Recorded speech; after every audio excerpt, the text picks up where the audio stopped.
Hey there watching, my name is Aisha Ochuwa and I want to quickly run you through the available legal frameworks in business construction. When starting a business, it is important to understand the different types of legal structures, tax obligations, labor laws, licenses to incur, and the available intellectual property provisions and protections available to you by law. Now let's start with the legal structures. There are different types of legal structures applicable in different countries, but for the purpose of this conversation, we'll narrow it down to Nigeria. The key recognized legal structures under the the Companies and Allied Matters Act of 2020 are: number 1, sole proprietorship; number 2, partnership; and the third one is companies. I'll break them down into pieces so you understand to a great extent what these three stand for and represent. So the very first one we'll be considering is the sole proprietorship. Now, the sole proprietorship is a legal structure that is owned by one individual. It is commonly referred to as a one-man business. This type of legal structure does not have a separate legal identity from the owner of the business. So the owner of the business and the business are regarded as one in the eyes of the law. That's why when drafting a contract for a sole proprietorship, it is drafted as, for instance, the owner of the business is Aisha Ochuwa. It is drafted as Aisha Ochuwa, carrying on business under the name and style of Aisha Ochuwa Jewelry, or Aisha Ochuwa, carrying on business in the name and style of Aisha Ochuwa Jewelry. The meaning of this is, because the business cannot enter into a contract solely, the owner of the business will be entering into the contract. The owner of the business will be buying properties for the business. The owner of the business will be sued or will sue on behalf of the business, because there is no separate legal identity. It is not a separate legal entity. There's no separate legal identity from the business. It is for one man. It is one, and the death of the owner results to the end of the business. If the owner dies, the business dies. There is no perpetual succession, because the business and the owner are one in the eyes of the law. I hope you understand what I just said. So if you're going to opt for this type of legal structure, bear it in mind that peradventure anything goes wrong, there is bankruptcy, insolvency, debt, or anything in that line. If anything goes wrong, that will result to the end of that business. There is no perpetual succession. It's a one-man business, and whatever profit comes into the business is solely for the owner of the business. Whatever losses are incurred along the line will be covered by the owner of the business. So the fact that the business has incurred some debts does not exonerate the owner of the business from any legal liability. There is unlimited liability in this type of legal structure. Every debt that comes into that business will be sorted by the owner of the business. So if you're going to opt for a sole proprietorship because of its leniency in the eyes of the law, this type of legal structure is known to be very easy to set up. There are no stringent legal expectations. There are no difficult registration processes or tough requirements of the law. You can easily register a business name and start up your business. The tax obligations are minimal. Everything about it is minimal. So if you love the advantages, you should also bear in mind that there are quite a number of disadvantages, and be ready to go with them. The very next type of legal structure we'll be covering is the partnership. Now, just like the name implies, a partnership is a type of legal structure where two or more people come together to pool their resources, their expertise, skills, years of experience together in order to start a business. Now, this type of legal structure is usually utilized by professionals such as lawyers and accountants. These are the people who are more comfortable with a partnership. But that doesn't mean that individuals do not, engage in partnerships. There are individuals who prefer to engage in a partnership. For instance, Party A carries on a type of business that complements party B, and both of them come together to start a business so they can, join their expertise, join resources together, to make more profits. That is a partnership. Now, there are different types of partnerships. We have the general partnership, we have the limited partnership, we have the limited liability partnership, we have the joint venture, we have the public-private partnership, we have the strategic or cooperative partnership. Before breaking down each of these types of partnership to you, it is important to know that when engaging in a partnership, you bear in mind that every profit that comes into the business is shared either equally or to the extent of each partner's contribution and involvement. This is always done based on the agreements of the partners. Now, if every partner is pulling equal shares, equal resources, equal monetary value into the partnership, then the profit that comes into the partnership will be shared equally amongst them. But for instance, if party A brings in 40% and party B brings in 30%, party C brings in, the profit that comes in will be shared based on their contribution to the extent of their involvement. Same as the losses. In a partnership, the losses are also shared amongst the partners, either equally or to the extent of their contribution. So apart from pulling resources together in order to, make the business easy and smooth and sharing profit, the partners also share the losses. Now let's go down into the different types of partnerships. Let's start with the general partnership. Now, the general partnership is a type of legal structure almost similar to a sole proprietorship. The difference here is that different people in this instance are coming together.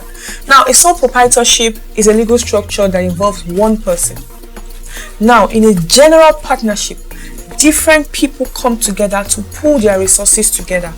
But the difference here between a general partnership and other types of partnership is that there is no separate, the general partnership does not have a separate legal personality from its individual partners.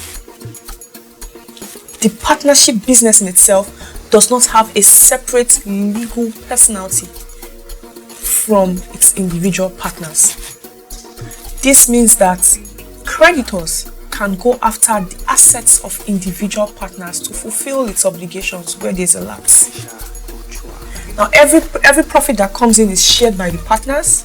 Decision making, management, risks, involvement, everything is shared by the partners, either equally or to the extent of their involvement. Now, the losses are also shared by the partners, not the partnership business. Unlike other corporations or like a limited liability partnership where peradventure there is a breakdown in finances, the individual partners will not be personally liable for the debts and obligations of the partnership. In a general partnership, the individual partners will be liable. Creditors can come after their assets. Creditors can come after them. If there's any breakdown in the business, the individual partners will have to sort it out by themselves. And there is no perpetual existence. Now, for this reason also, the partnership business, the business does not pay taxes. Instead, the individual income of the partners are taxed. Aisha Ochuwa. I want you to take note of this. The income of the partners is what is taxed. The partnership business that was registered will not pay taxes because it does not have a separate legal personality from the individual partners. So what the law recognizes is the partners and not necessarily the partnership business. So that's it about a general partnership. In a limited partnership, there are two types of partners. There are the general partners and the limited partners. Now, the general partners in a limited partnership are the ones who are solely responsible for running the partnership. So they are responsible for the decision making, risk bearing, making sure everything in the partnership goes well. They are in charge of the partnership. The business is their business. Now, the limited partners are merely investors. They do not concern themselves with the day-to-day running of the business. They don't care if the business goes smoothly. All they care about is their returns. Now, their liability is to the extent of their contribution.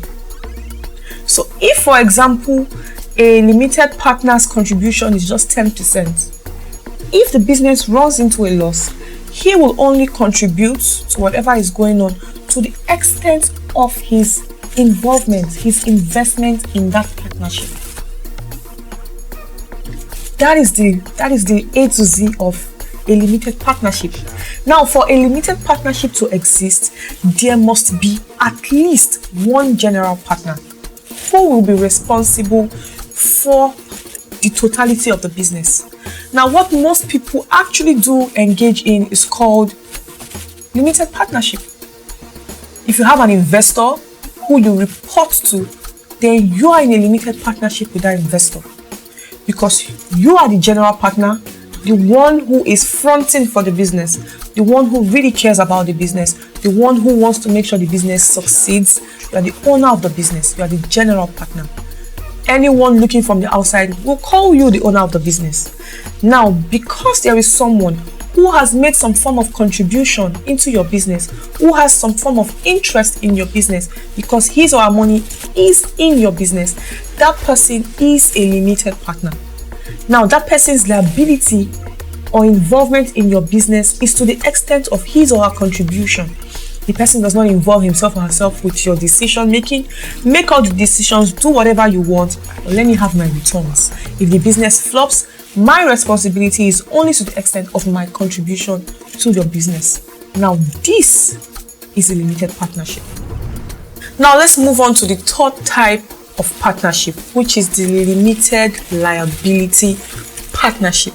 Don't confuse it. The one we talked about earlier is the limited partnership, the one that has the general partners and the limited partners. Now we're talking about the limited liability partnership. Just like the name implies, limited liability partnership. Limited liability partnership means that the liability of the partners are limited. Now, this type of partnership is mostly used by consultants, architects, accountants, and lawyers. It's as simple as it sounds. The liability of each partner is limited to the extent of their contribution, stricto sensu. So you have the most involvement, you take the most risks and the most profits. It's really that simple. Limited liability partnership. The extent of each person's involvement would result in the extent of their losses incurred and benefits received. So this type of partnership combines, this type of legal structure combines the limited liability protection of a corporation with the flexibility and tax advantages of a partnership. That's all there is to a limited liability partnership. The fourth type of partnership we'll be discussing is the joint venture. We are all familiar with the joint venture. We have probably entered into it but did not even realize, or we use the term and do not realize what it actually means. A joint venture. A joint venture is a type of partnership for the purpose of a specific project. So this is where two or more people come together, pool their resources together, their expertise, their time together to achieve a certain goal, which is usually, in fact, the difference between this type of partnership and other types of partnership is the time frame. Joint ventures are entered into just for the completion of a particular project. A classic example is two builders coming together to, or not necessarily builders, two people coming together, let's say a financier and a builder coming together to join resources and expertise together to erect a building in order to sell. Now, after the completion and sale of this building, the partnership comes to an end. Another example is, let's say, a spa owner and a skincare producer coming together to run a sale where the skincare products are used for, let's say, spa treatments. After the sale, once the sale is completed, the partnership comes to an end. That's a joint venture. The fifth type of partnership is the public-private partnership. A public-private partnership is a type of legal structure that is mostly carried on between a government entity and a private sector company. Now, this combination is usually done for the purpose of erecting or for the purpose of building infrastructure services that will benefit the public by the government using private sector companies, mostly for the building of schools, transportation systems, and other types of infrastructure. So it's basically between a government entity and a private sector company. For instance, the government making use of Julius Berger to construct roads. That's a public-private partnership.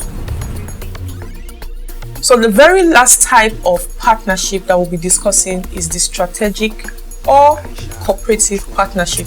Now, this is basically utilized by already existing businesses. This is when they come together to pull their resources together, their skills, their audiences together to achieve a certain goal.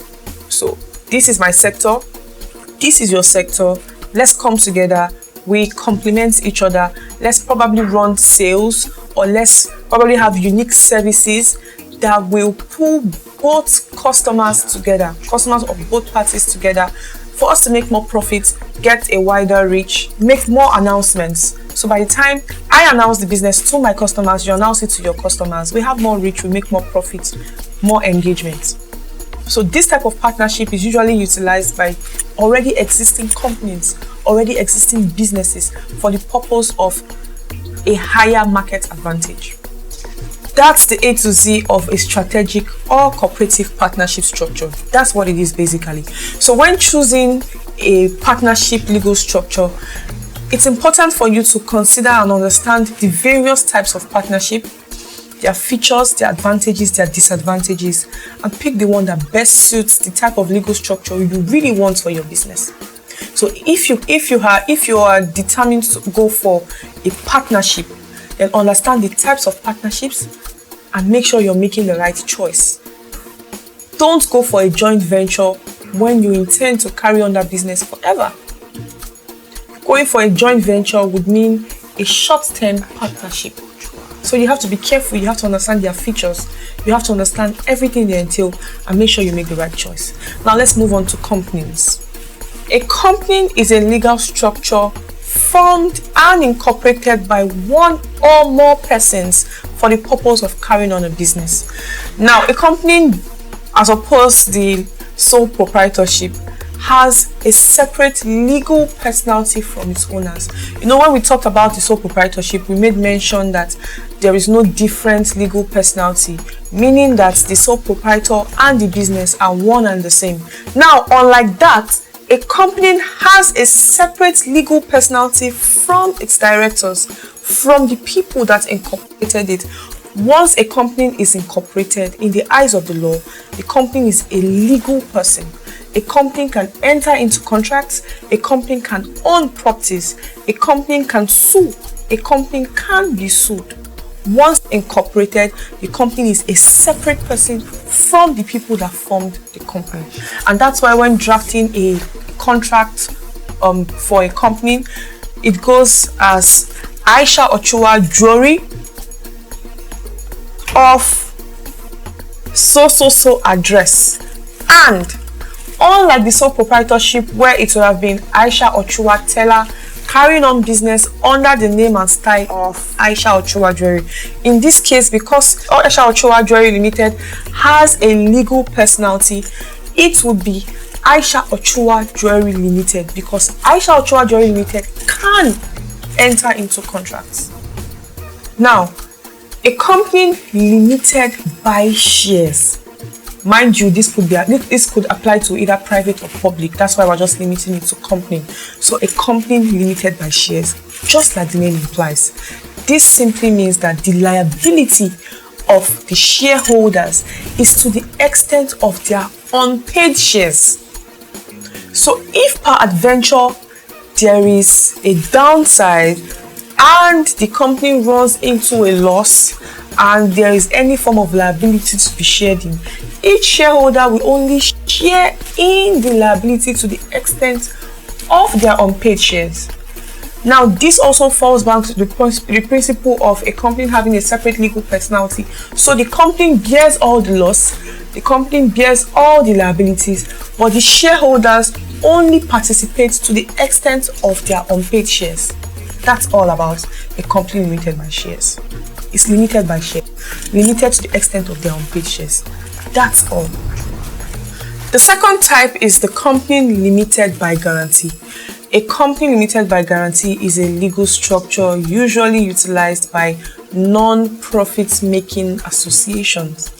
It's used by NGOs. It's not for the purpose of making profit. For this reason, any profit that comes into the company is usually reinvested into the company. So if money comes in, the money is put back into the company. The directors, the members, the people who run the company do not share the profits.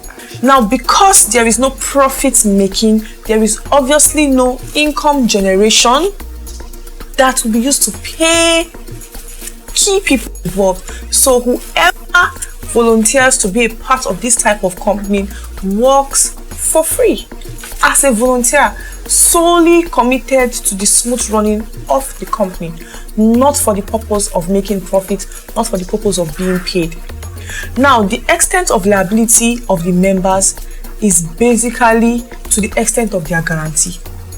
So at the point of registration, they make a certain guarantee, and if there is need for liabilities to be sorted, or if the company runs into a loss, runs into debts, the liability of the members, the liability of the volunteers is only to the extent of the nominal amounts they have guaranteed.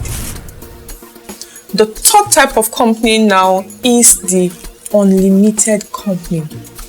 Unlimited company. Just like the name implies, there is no extent to their liabilities. There is no extent to the limit of their liabilities. The liabilities of the directors, the liabilities of the members is unlimited. So if there is a downside, if the company runs into a loss or has liabilities to settle, every director, every member of that company will participate solely. There is no extent to their liability. There is no extent. We're not working on shares. We're not working on unpaid shares. We're not working with the amount they guaranteed. They have to jointly offset whatever debt the company has incurred. There is no extent to the limit of their liabilities. They have unlimited liabilities. That's why it's called an unlimited company. So if you want to set up an unlimited company, or if you are being invited to be part of an unlimited company, you should understand that if peradventure something goes wrong with their company, the creditors can come after your personal assets. They can come after your personal assets. Yes.